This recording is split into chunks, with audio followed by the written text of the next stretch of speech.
Now, as Rosemary said, I've been a licensed therapist for 34 years. That's a long time. You do anything for 34 years, you better learn something.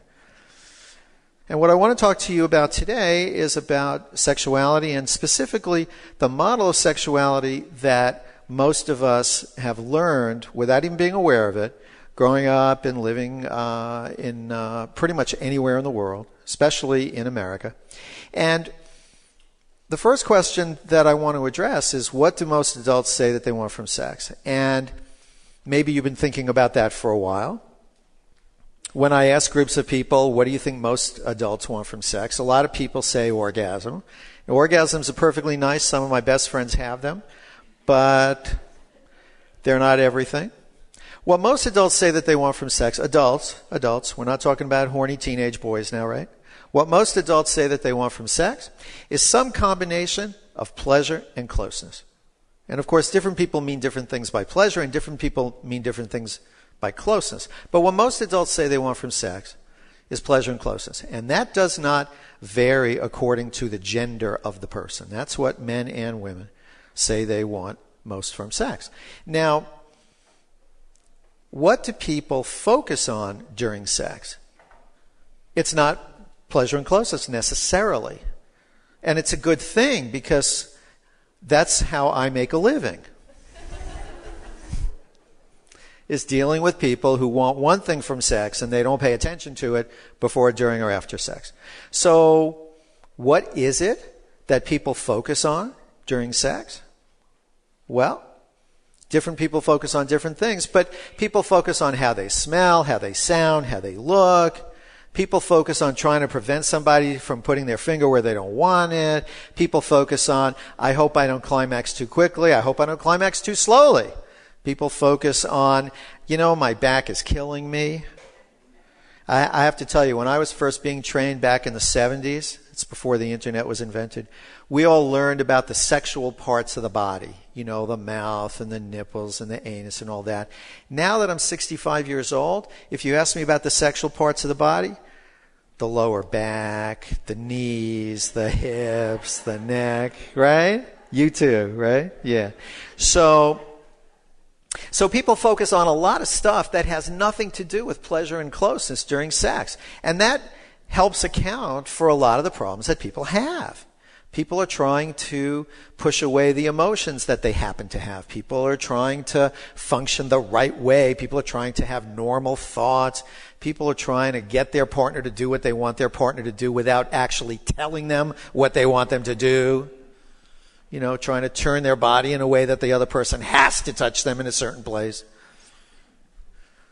And people are attempting to ignore thoughts that are a little disturbing for them. And did I mention lower back pain? So that's the kind of things that people are focused on during sex. And so it's no wonder that people have difficulty enjoying sex. They're paying attention to the wrong things. So people are always trying to convince me that sex is complicated. People say, oh, Marty, you're relaxed about sex and you can talk about it, and I don't know what planet you're from, they say to me, but here on Earth, talking about sex is very complicated. Really? So what can make sex complicated? Well, if people feel guilty, of course that's going to make things complicated, right? People feeling ashamed or embarrassed, that will make sex complicated. People not feeling close to the person that they're being sexual with, that makes sex complicated. People being afraid of getting pregnant when they don't want to get pregnant. People being afraid of not getting pregnant when they do want to get pregnant, that makes sex complicated. People who have difficulty not getting distracted by stuff. People are always telling me that, the barking dog distracted me. The barking dog distracted me, or the kids playing Monopoly in the next room distracted me. Do kids still play Monopoly? That's a shame that kids don't play Monopoly anymore. Memo to self. Get kids off cell phones. Get them playing Monopoly. And of course, physical pain makes sex complicated. And when people talk about painful sex, I think the assumption is that they're generally talking about vaginal pain. And that's particularly true for menopausal women and for women in general, intercourse can be painful. But, sex can be painful in a lot of ways. Did I mention the lower back? Sex can be painful if you have herpes and you have an active outbreak. Sex can be painful if you're not using enough lubrication. Sex can be painful if you've been masturbating real vigorously and you have a little irritation someplace.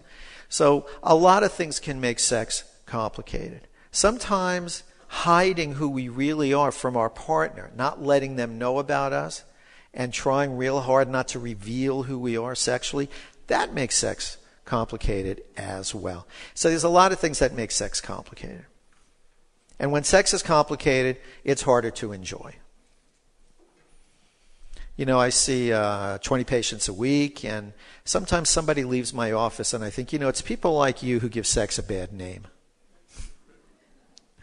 So when we think about sex being complicated, when we think about sex not being enjoyable, what's the best way to address that? People go to their physician. I speak to doctors all over the country every year. A lot of people, the first professional they speak with about their sexual difficulties is a physician. A lot of people, the first person they speak with about their sexual difficulties is a clergy person. A lot of people, the first person they speak with about their sexual difficulties is Oprah. So, sex therapist is usually not the first person that people talk to. We are way down on the food chain. And when people speak to physicians who are able to prescribe the magic blue tablet, when people speak to the clergy who have a direct pipeline to the truth about sex, right?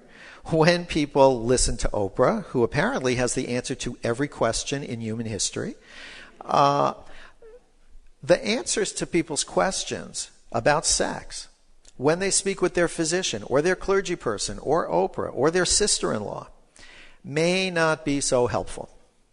And that's because a lot of people, they think to make sex better, you need better erections.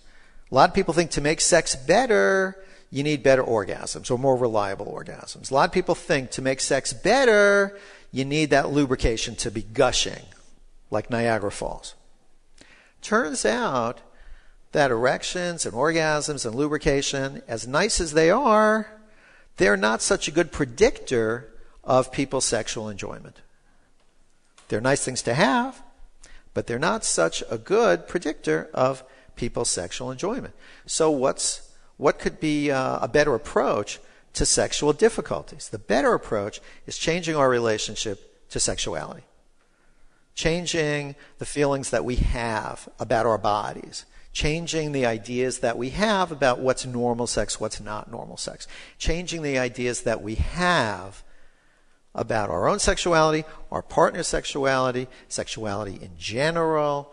That turns out to be the key to making sex easier and more comfortable and more enjoyable and more satisfying, and something that people are actually going to want to do more than once or twice a year.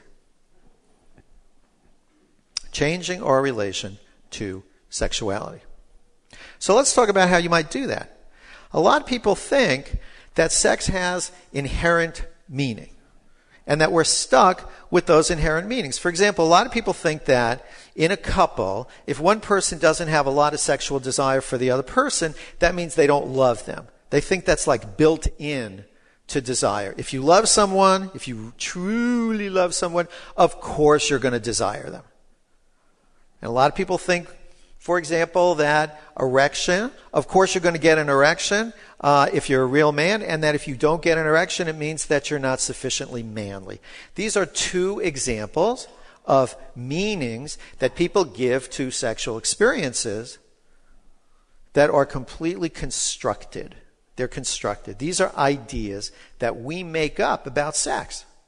And then we think we know something about sex. Turns out that these two particular things, not necessarily true. Lots of people love their partner and don't desire them sexually. The technical word for that is marriage, right?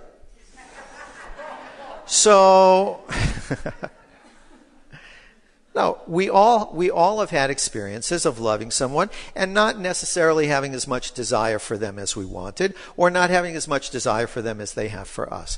And then people get to decide what that's all about. So couples come into my office, and one of the complaints is, and again, the genders on this really don't matter. Could be male, female. With this complaint, it doesn't matter.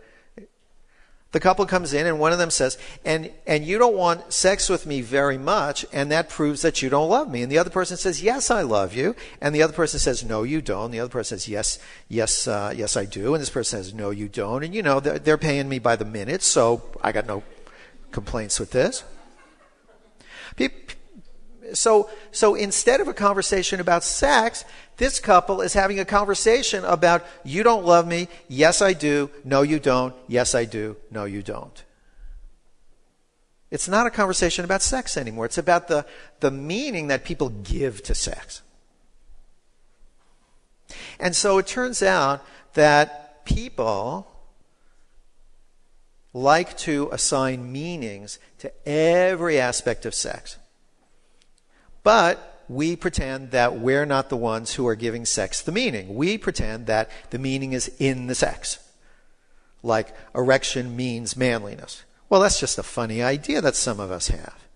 But people and couples are telling stories about sex to each other and themselves all the time. So I spend a lot of my time listening to the stories that people tell about what sex means. What does it mean if you flirt? What does it mean if you can't get an erection? What does it mean if your butt is bigger than it used to be? What does it mean?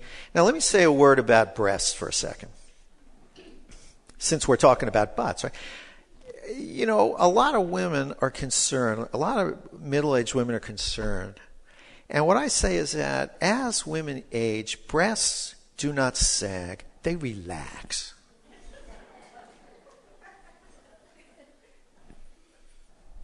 But I'm interrupting myself.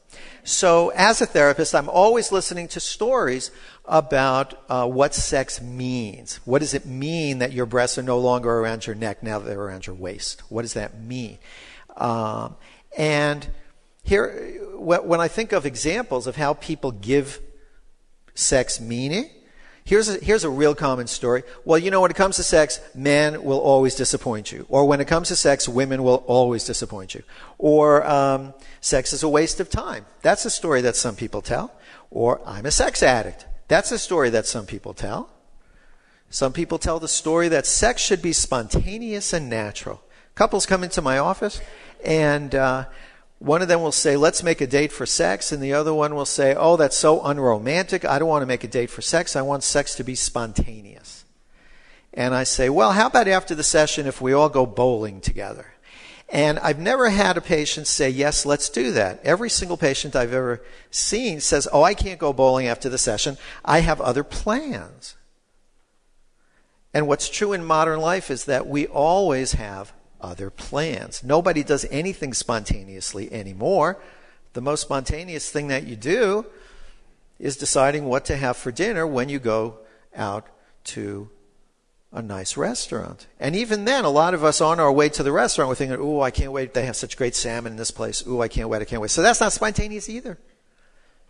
Sex is spontaneous if you're living a lifestyle where you have no plans. The last time I was in that position, I was 17 and a half years old. Most people, at least if you're employed or if you're gainfully retired, most people have plans. And so if they want to make sure they have sex periodically, they have to make a date. If you all didn't have your cell phones turned off, I would say make yourself a reminder to make a date to have sex with somebody. But you all have your phones turned off. So these are the kinds of stories that people tell themselves and each other. I'm very sympathetic about people who have been sexually exploited as children. That's a terrible, terrible thing for an adult to wrestle with. But some people tell the story, I was molested when I was a child, but I'm okay now. Some people tell the story, I was molested as a child, and therefore I can't possibly be expected to have good sex as an adult. So those are two different stories that two different people tell about the same incident. So we're always telling ourselves stories about man, about women, about sex, about love, about romance, about intimacy. And if you read too many women's magazines, that influences your stories. If you read too many romance novels, that influences your story. If you're following Angelina Jolie's life too closely, that influences your story. But everybody's got stories about men and women and sex. Some people have a story that sex can be divided into, well, these kinds of sex are dignified and these kinds of sex are not dignified. Or these kinds of sex are okay for somebody my age, but these kinds of sex, oh no, I'm way too old for that stuff. And these are just stories that we attach to sex. Couples tell these stories as well. It's not just individuals. We're not eligible for sex. We're not those kind of people. Our chance for sex is over, now that we're in our 50s or 80s or whatever it is. Some couples tell the story that, now that we have grandchildren, we just don't have the time for sex. And that's okay with me. If you don't want to have sex, that's fine. But if you want to have sex and you have grandchildren, you have to figure out how you're going to do that. And to blame it on the grandchildren, just not fair. Just not fair. Now, another story that people tell themselves or each other is about erectile dysfunction. ED, erectile dysfunction. I've been in practice since 1980, and in 1980, erectile dysfunction hadn't been invented yet. It was called impotence, which is a very ugly word when you're applying it to a perfectly innocent penis, So we went from, we said, well, impotence is really not such a good word. How about erectile dysfunction? That's a drug company term, And I don't like that term either. When I hear the word dysfunction, my testicles just shrivel right up. So I'm not big on erectile dysfunction. But that's the word, that's the phrase that people are using now. And I get a lot of people coming into the office and they want to talk to me about their erectile dysfunction. And not all of them are 63 years old. I get a lot of guys in their 20s coming in and they want to talk about their erectile dysfunction. And I say, let's not call it erectile dysfunction. Let's not call it ED. And my patients generally, they say, fine, what do you want to call it? I say, well, why don't we call it what it actually is, which is you don't get it up when you want to. That's what it is. And the most important part of that definition is not the you don't get it up part, it's the when you want to part. That's the part that causes people difficulty. So erectile dysfunction, you should pardon the expression, is not necessarily the best way to describe reality. What are some of the circumstances in which a guy does not get an erection that aren't necessarily erectile dysfunction? Well, if he's drunk, you don't get erections when you're drunk. That doesn't mean that you have an erection problem. If a guy feels anxious or if a guy feels guilty, it seems logical, doesn't it, that if a guy is anxious or guilty that he might have erection difficulties? Some of my patients, they just don't get that idea. I think they're mostly engineers, right? But a lot of my patients, they don't get the idea that your emotions should actually affect whether or not you get erections. So I say, well, let's take a simple example. Let's say that you were making love with a woman and you were having a nice time, and all of a sudden you heard her say the words that no man ever wants to hear in the middle of sex, which is, oh my God, I think I hear my husband coming. So I say to these guys, if you were in that situation, if you were making love with a woman and having a perfectly nice time and all of a sudden she said, oh my God, I think I hear my husband coming, what do you think would happen to your penis? And everybody gets that. Everybody says, oh, it would go like this. I would lose my erection immediately. I say, yes, that's right. Partly because your body needs the blood from your penis to propel you out the window, I think. But, most emotionally healthy man, in that situation, they would lose their erection immediately. And if that guy in that situation came to see me as a therapist, would I say, yes, you have erectile dysfunction? No. I would say you seem like a pretty healthy person to me. When you're scared out of your mind, it's hard to keep an erection, isn't it? So what other circumstances besides being drunk or scared out of your mind or feeling guilty, what other circumstances don't necessarily mean that you have erectile dysfunction when you don't have an erection when you want it. So feeling pressured or being afraid of creating a pregnancy that you don't want to, that's a common situation. Fear of unwanted pregnancy makes it difficult to keep an erection when you want to. If you don't feel close to the other person, for some men, for a lot of men, that can make it difficult to get or keep an erection. Now, if you think about most men when they're, say, 20 or 21 years old, what is sex like for them the first handful of times that they have sex? They're frequently drunk or stoned. They frequently feel anxious. They frequently feel guilty. They frequently are afraid because they don't know what to do. They frequently feel pressured to deliver the goods. So I get a lot of people coming in their 20s who think they have erectile dysfunction based on a few early experiences. That's pretty easy to resolve. Here's the really sad part. When I get guys coming in their 40s or 50s and they think they have erectile dysfunction, and I ask, well, how long has that been going on? And they say, well, from the beginning. And I say, well, tell me about your early sexual experiences. And they tell me. They say, well, I was drunk and it was the back seat of a car. It was, in my parents' bedroom, and I was afraid they were going to come in any minute. And I looked down at my partner, and she didn't look like she was so thrilled to be there in the first place. Well, gee, what healthy person could get an erection or keep an erection under those circumstances? So I don't give these guys Viagra. I don't recommend that they get a full urological workup necessarily. I don't think they have ED or erectile dysfunction. What I want to know is, can you create some sexual experiences for yourself that don't have guilt and shame and anxiety and pressure? And fortunately, I can talk to them about, well, how would you actually do that in real life? Once we do that, their whole relationship to their sexuality changes, and they're on the way to having a new lease on life when it comes to sex. Story with a happy ending. So it turns out that changing our stories about sex, changing our stories about what sexual experiences mean, or different sexual fantasies mean, turns out that's central to changing people's sexual experience. Unfortunately, that's not what most people do. This is America, where people would much rather take a pill than actually think about what's going on. This is a society where we are told that orgasm is so important when it's not necessarily the best part of sex. And here's a secret that a lot of women don't know. As men age, as men get into their 50s and 60s, having an orgasm is not as easy as it used to be. I'm not going to say, am I right? Am I right? I'm not going to say that. But I'm telling you, I know this.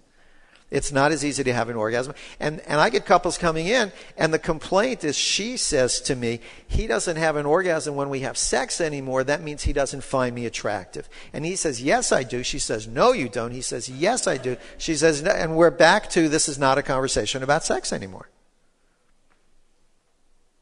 And my feeling is, if you don't have an orgasm and you feel okay about it, we don't even have to talk about, 10 million other men have the same experience. No. If you don't have an orgasm and you feel okay about it, that's it. No problem.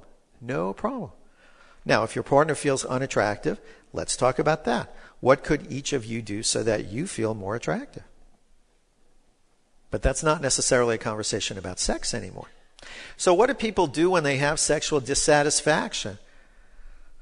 Well, they like to take erection drugs. That's a popular one. A real popular solution when somebody has sexual difficulties is to say to their partner, you need to be sexier.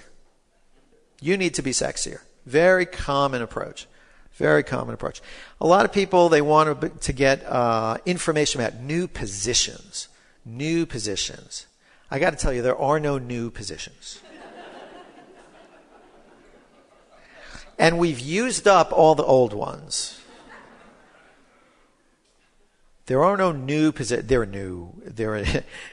are new soft drinks on the market, but there are no new positions. So getting a new position probably not the way to go. People say to me, why don't you write a book with some new positions? I say, well, as long as we have the law of gravity in effect, there's a limit to how many new positions there's going to be, right?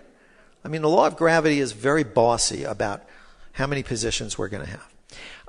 A lot of people, in order to enjoy sex more, they drink or they take drugs. A lot of people, they say, well, what we need is a romantic getaway. Yeah. That's what we need, a romantic getaway. Let's take $1,200 and let's go up to Napa. Without all these romantic getaways, I think Napa would just collapse. But my patients are always going to Napa. They're always going to Napa. If Emeryville could market itself as the place to go to make your sex life better. But I don't hear Emeryville, figuring this out. So people go away for a romantic weekend. Now here's one of the things that I know about romantic weekends, which is that some people, they're very shy about having sex if they think that anybody else can hear them. So they don't want to have sex if there are kids in the house. They don't want to have sex if the next door neighbors are home. They don't want to have sex if the dog is there. All right. But you tell these people to go away for a romantic getaway. They say, okay, they spend a lot of money, go to Napa. They go to Napa and they check into their hotel, or they go to the Fairmont, they check into their beautiful room. And the very first thing they hear after they check in is they hear the phone ringing in the next room. So somebody starts figuring, that means that the people in the next room are going to be able to hear me if we have sex. So the whole romantic weekend goes down the drain because they can hear the phone in the next room. So romantic getaway doesn't always work out so well. It can be a nice reminder. It can be a nice reminder. This is why we used to like to have sex 20 years ago. But you can't go away for a romantic weekend every week, right? I mean, if you can, go move to Napa, right? So most people, there's a limit to how much value they're going to get sexually from a romantic weekend. Plus the pressure. There are people, they're driving back from Napa and one of them is angry at the other. I spent $1,200 and we didn't even have sex. I could have done that in San Mateo. Didn't have to go to Napa, right? So to resolve sexual difficulties, some people, they want to get a new sex toy, or get into a new kind of, let's get into S&M, or let's get into swinging, and there's nothing wrong with all those things if they're approached with the right emotions and with the right kind of communication and all that. But if you take people who are having difficulty talking about sex on sort of a generic level, making the sex more complicated without making the communication better is just asking for trouble. It's like if a person has trouble driving a car, don't put them behind the wheel of an 18-wheel big rig, right? So maybe I should say that again. If a person has trouble driving a car, isn't that what I just said? If a person has trouble driving a car, don't say, why don't you go drive a truck? That's what I meant. And you still don't like it. Okay. Well, this is like sex. I mean, some of the things I do you'll like, and some of the things I do, we won't do them again. Like that whole truck thing. Believe me, we won't do that again. We won't do that again. So, most people with sexual difficulties, they're focused on the sexual content. Where you put your hand and where you put your penis and where you put your nose and this and that. Instead of focusing more on the actual sexual experience. So when I talk to couples about sexuality, I don't talk so much about what do you want to do. I talk about how do you want to feel. How do you want to feel? If you want to feel close, for example, if you want to feel emotionally close with your partner, then a position where you're sexual together, where you can see each other's faces, is probably a good idea. If what you want from sex is to feel young, twisting around so it hurts your back, probably not such a good idea. So when people want to know what kind of sex is best or what kind of sexual experiences, what kind of sexual activities they want to do, I say, well, it all depends on how you want to feel. And if you want to feel close, don't worry so much about where the body parts are. Think about where your eyes are and think about where your focus is. So when I was in school, we learned all about sexual function, and you probably have heard this too. It all has to do with your genitalia, right? It all has to do with making these, few square inches of skin down here jump through some hoops, right? And if your penis or your vulva jumps through hoops in the right way, then we say you have good function. Otherwise, we say you're a loser. That's a technical term I learned in graduate school, loser. So a lot of people, they think that the whole point of sex is how you function. It's, do you get an erection when you want an erection? Do you get wet when you want to get wet? Do you climax when you want to climax? To me, that's a very narrow approach to sexuality, because function doesn't necessarily create satisfaction. It's the equivalent of inviting you to my house for dinner and making you the perfect dinner, but the chairs are uncomfortable and the house isn't clean and there's terrible music that you hate blasting from the stereo. Plus, I'm 20 minutes late and I keep you waiting. It doesn't matter how great the dinner is at that point. And if my goal in inviting you over to dinner was to show you appreciation for a favor you had done to me, you wouldn't feel appreciated. So function is a means to an end. It's not an end in itself. In fact, when people are too concerned about, gee, I hope I get it up and I hope I keep it up, or gee, I hope I get wet enough, if you focus on that too much, it will actually undermine your experience of sex. It will make it harder to enjoy sex. Sexual function is not the goal of sex. Creating good sex is not the goal of sex. And orgasm is certainly not the goal of sex. I mean, if sex takes, let's say, 20 or 25 minutes, an orgasm lasts how much? How long does a typical orgasm last? Like an hour, right? No. An orgasm typically lasts about 3, 4, 5, 6 seconds, right? So if sex lasts 20 minutes, an orgasm lasts 6 seconds, and you put all your focus into that 6 seconds, I mean, you're not getting a whole lot of bang for the buck there, right? I'm glad you appreciate that. I mean, you got a 20-minute or a 25-minute experience and you're focused on 6 seconds of it. What about the rest of the time? What about the rest of the time? So enjoying sex is the goal of sex. That is, getting your favorite combination of pleasure and closeness. Now, desire is an issue for many people and couples. And people come to me and they say, I don't have as much desire as I want, or she doesn't have as much desire as I want, or he doesn't have as much desire as he wants, or whatever it is. What are we going to do? What are we going to do about this whole desire question? And my question is always, desire for what? Desire for what? Desire for what? If someone says, I don't have a lot of desire, I say, desire for what? I say, tell me the kind of sex that's available to you. And they say, well, the kind of sex that's available to me is sex with somebody who hasn't taken a shower in a week and keeps calling me by the wrong name, which is why you should always say honey. You know that if somebody says the kind of sex that's available to me is with somebody who hasn't showered in a week and calls me the wrong name, I think if you don't have a lot of desire for that, I don't think there's anything wrong with you, right?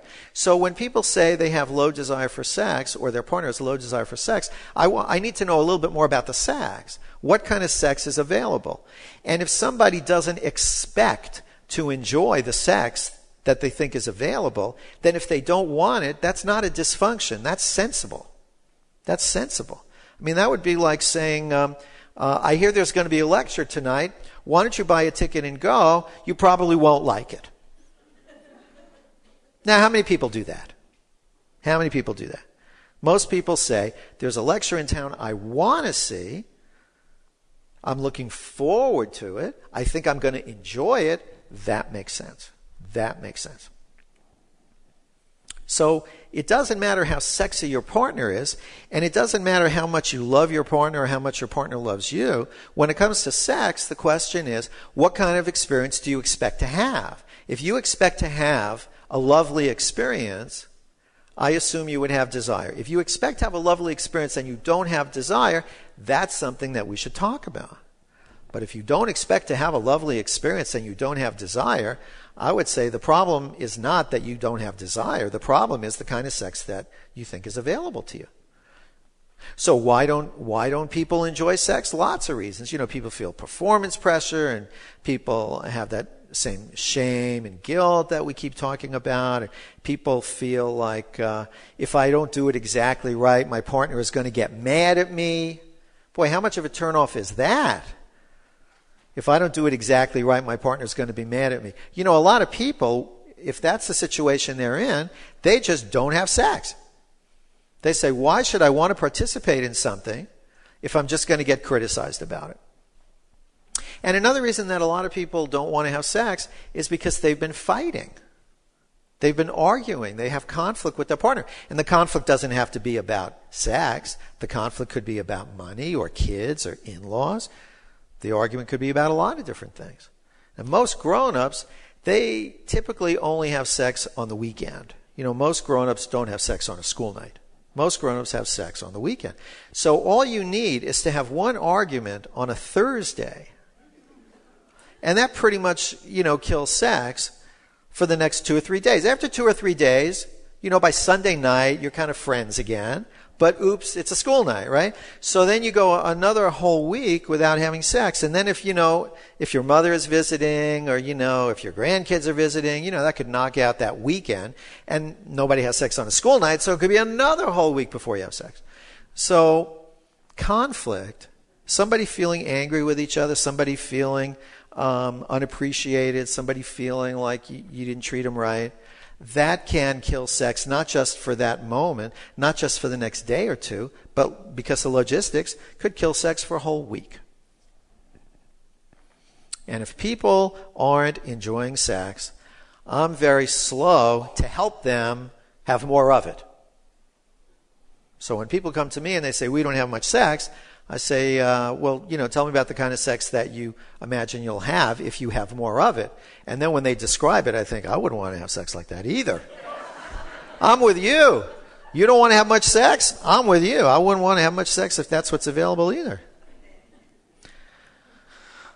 And so predictably, why don't people initiate sex? Well, because they don't expect to enjoy it, and because they don't feel attractive, they don't feel desired, because they're tired. Because they're tired of being the only one who seems interested in sex in the couple. A lot of people don't initiate because the last 3 times they had sex, they felt disappointed. And they feel like, well, why should I bother again? So, how do you make sex more enjoyable?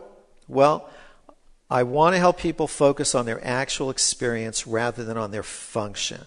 And I want to help people talk about their actual experience with each other. And that means using very specific words. Everybody knows that communication is the most important part of sex. Well, here's how people communicate about sex on the first day that they come into my office. I'll say, tell me about yourself. And they'll say, well, when we, he has trouble, and then therefore, as a result, it's, so that's our problem. So if that's the way people communicate about sex, communicating more is probably not going to be very helpful. So people need actual words. People need actual words. And a lot of people don't have words. A lot of people, the main word that they have for sex is down there and it. That's not a wide enough vocabulary. It would be like cooking a meal with somebody without having any words for ingredients, without having any words for any verbs for actions, without having any words for implements. So you couldn't, if we were trying to cook a meal together and we couldn't use words like saute or fry or pepper or frying pan, it'd be like, hey, give me some of that, and then let's, and put it into the, and then do that for about 4 or 5 minutes, and then it. So that wouldn't work out so good. That wouldn't work out so good. So when it comes to sexual function, I think a lot about sense of humor and the ability to relax. I don't think the issue in sex is how to get people more excited. I think the issue in sex is how to get people more relaxed. And if people are relaxed enough, and if they like the person they're having sex with, the excitement is already on its way. And that's what I came here to tell you. So that's all about sexual intelligence. And now we're going to spend a few minutes. Rosemary is going to read me some questions. I'm going to answer questions. You've been a great audience. Thank you very much.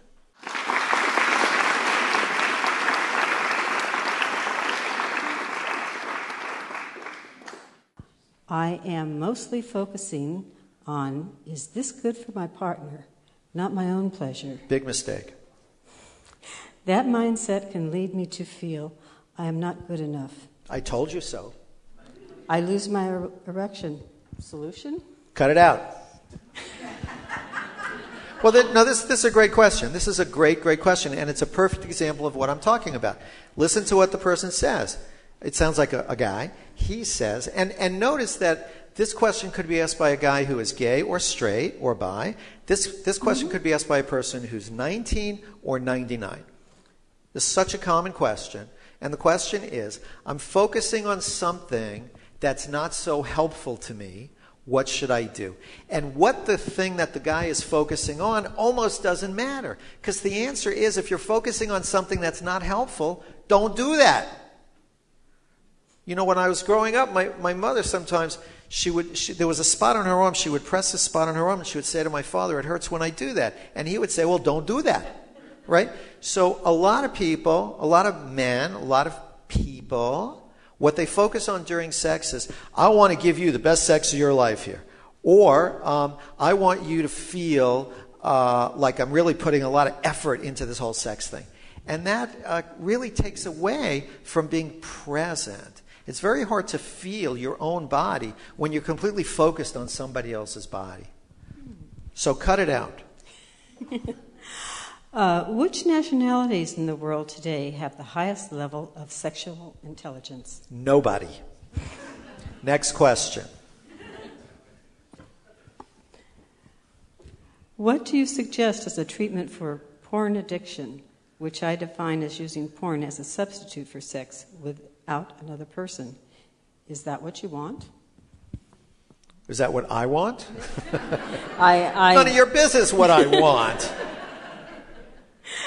Well, let me answer one part of this question.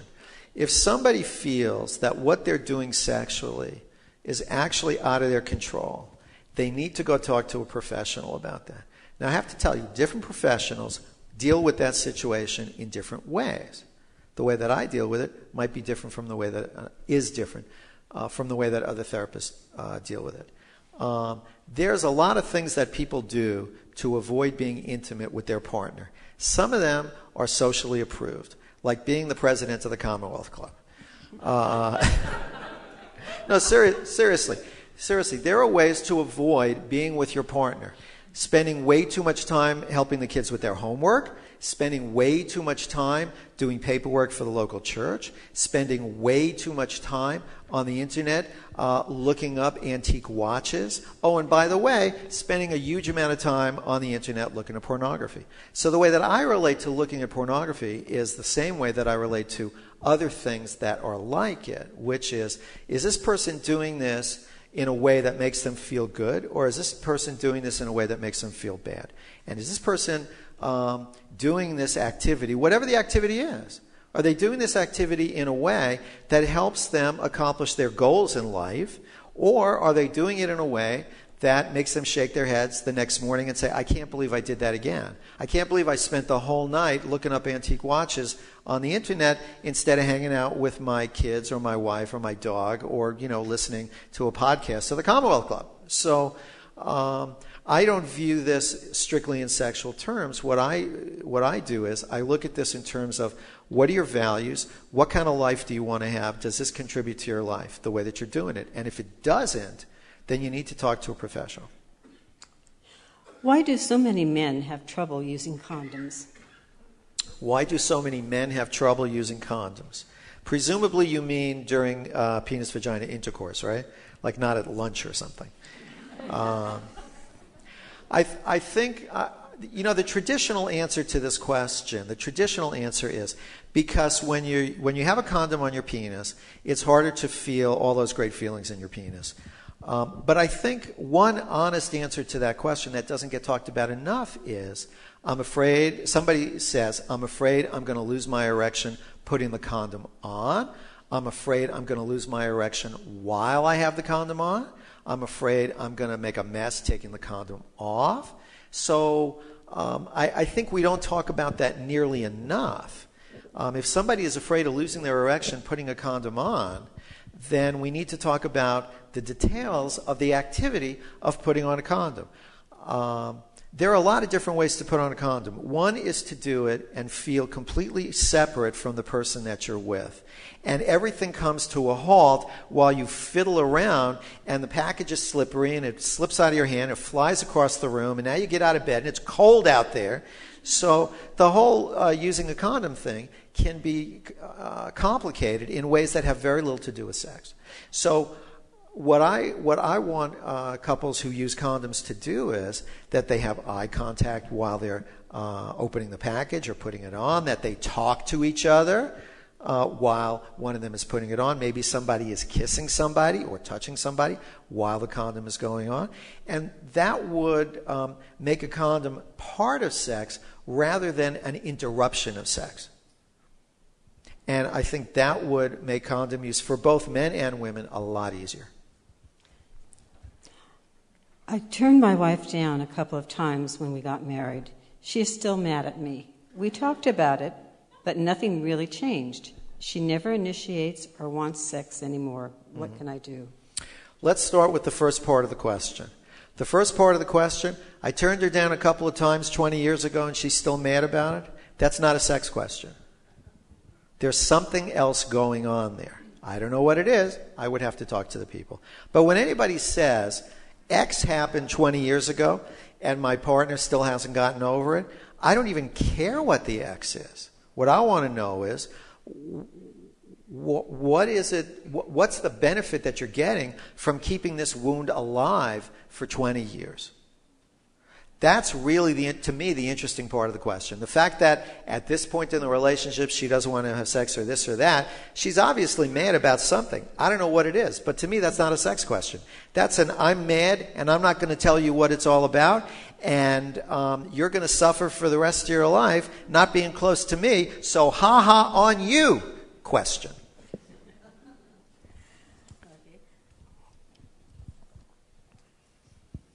Do you have any suggestions for easy activities or games that encourage relaxed, communicative sex for a couple? What a nice question. What a nice question. What I would say is, don't have sex when you're in a hurry. Don't have sex when you feel self-conscious that you haven't taken a shower in the last 2 hours. Don't have sex in a room that's too hot or too cold. Don't have sex in a place where lots of people might actually see you. Those are the kinds of circumstances that make it difficult for people to relax and enjoy sex with each other. So notice I haven't said, here's what you should do. I'm talking about here's what you shouldn't do, right? And in terms of, what you might want to do, a real easy thing to do is to say, let's give each other a guided tour of our bodies today. That thing in the New York Times travel section, 36 hours in, right? It's always about drinking and eating, which I don't quite understand. I mean, if you're going to go to an interesting place like Heidelberg, who cares where you're going to eat? But, okay, so 36 hours in Heidelberg or 36 hours in Stockholm or whatever it is, fine. 36 minutes with this body, or more realistically, 2 minutes with this body. Let me point out a couple of interesting places. And after I do that, you can point out a couple of interesting places on your body. And when I point out a couple of interesting places on my body, I'll even show you how I like you to touch them. And then you could do it, and then that will be nice for me. And please remember that. And then I'll do the same with you, and I'll remember that. And you don't need the New York Times for that. One of my friends... Aha. Aha. I knew it. Is into voyeurism. He likes taking pictures of beautiful, young, and sexy legs off women. Does this make him a pervert?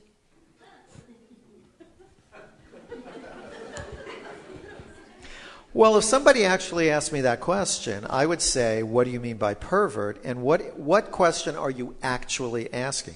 Are you asking the question, is this guy dangerous? Are you asking the question, do I think today it's legs, tomorrow it's going to be God knows what, right? Are you asking the question, do I think that next week it's going to be little kids? Are you asking the question, do I think this person is like a closeted gay person? I mean, I don't know what the question is about. So I don't use categories like pervert, so I wouldn't say yes he is or no he isn't. What I would say is that maybe you have some questions you want to ask him to better understand this activity of his, which can be difficult to understand if you're not into it, and find out what it's like to be him and how he feels while he's doing this. Romance and closeness are what most women want. Perhaps this is the best foreplay. Has this been a fact that is proven? First of all, romance and what was the other word? Romance and closeness. Right. Romance and closeness is not what women want. It's what some women want, and it's what some people want. I have never noticed a difference between what adult men want from sex and what adult women want from sex. It's the same stuff. I want to feel special. I want to feel close. I want to have pleasure. I want to feel desired. I want to feel youthful and graceful. That's what most adults want from sex. So let me reshape the question a little bit. Now, I know that a lot of people want to feel closer to their partner during sex than they do. And in my experience, most people don't talk about that in a very helpful way. A lot of people talk about that with criticism. They'll say, why can't you do such and such? Or they'll say, I hate when you do such and such. Or they'll say, sex? You haven't talked to me all day and now you want sex? What's wrong with you? You know, rather than saying, I would like to have sex with you at some point, and for me, in order to really relax and enjoy sex with you, I would like to feel connected with you. So could we maybe go for a walk around the block? Could we maybe, get on the floor and play, with the dog? Or could we maybe, do some work on my website? Or, whatever makes people feel close, right? Whatever makes people feel close. So I think that sometimes people can be a little bit shy about saying to their partner, sweetheart, I do want to have sex with you under the right circumstances. So let's talk honestly about how to create those circumstances together.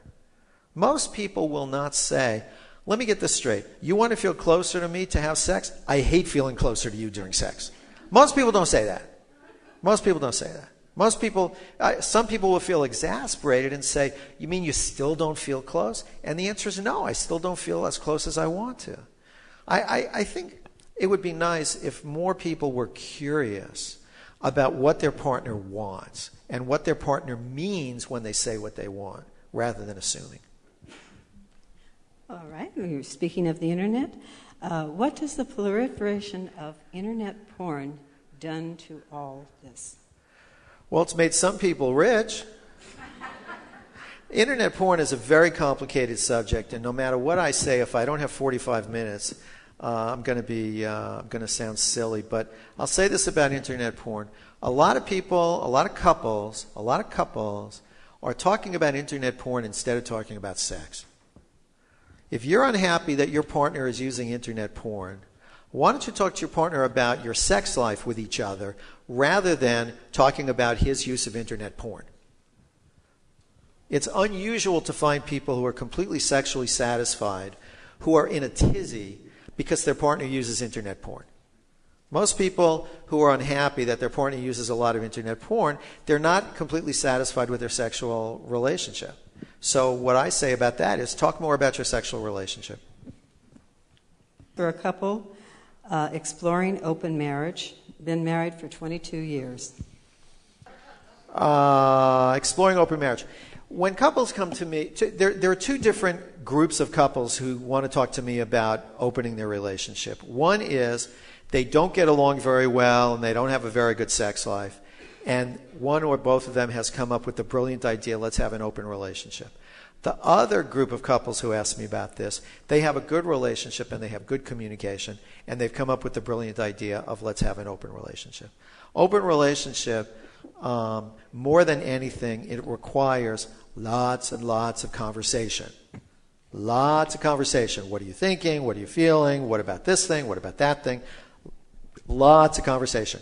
So what I say to people is step number one, if you don't like talking about the relationship, open relationship is not for you.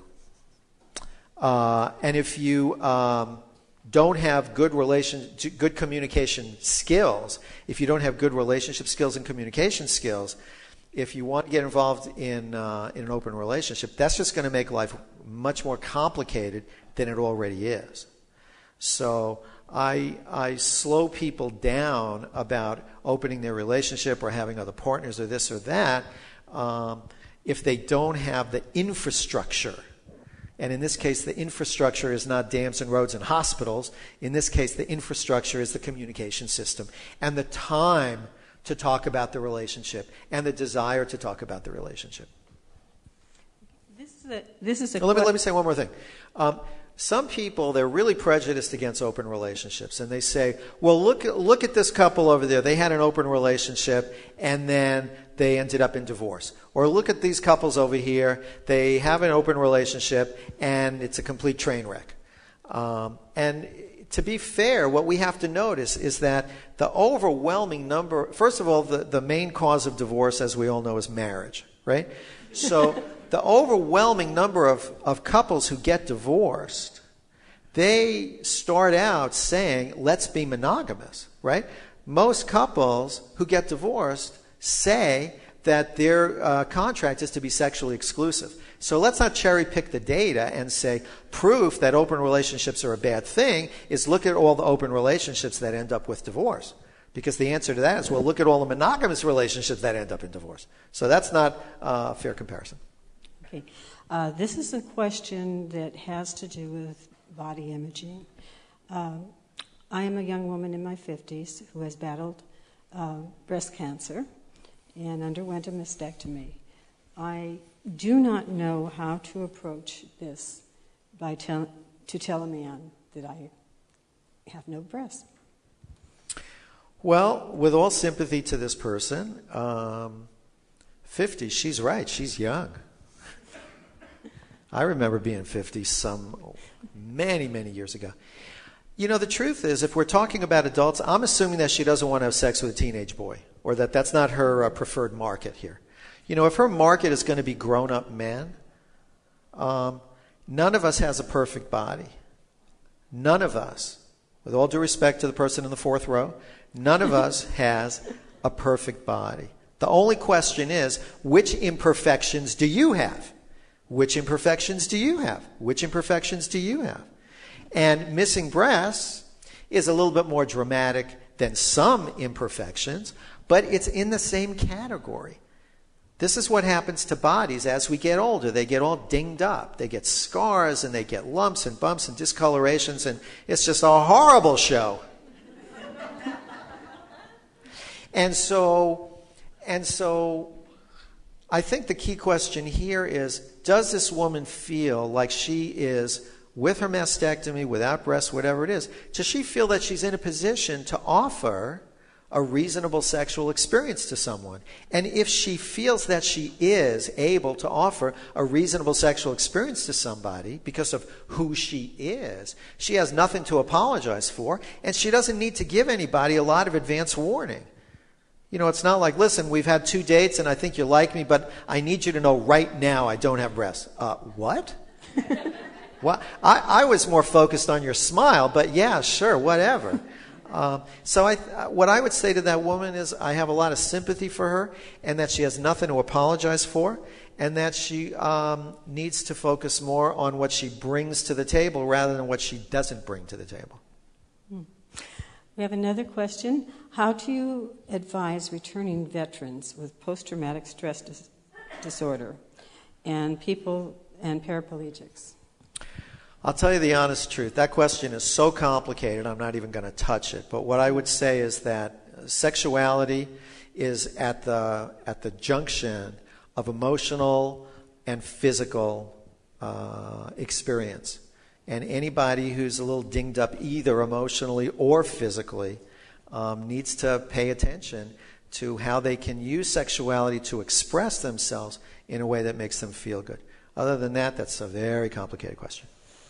We have a question. Why did you go into this profession? Oh, what a boring question. Oh, boring. What I'm looking at is this lady in the front row who says, go to closing statements now. That's what I'm looking at. You got question after question after question. All right. She's saying, when do we get out of here? Well, I saved the silliest one for last. Okay. Okay. What size is the average penis?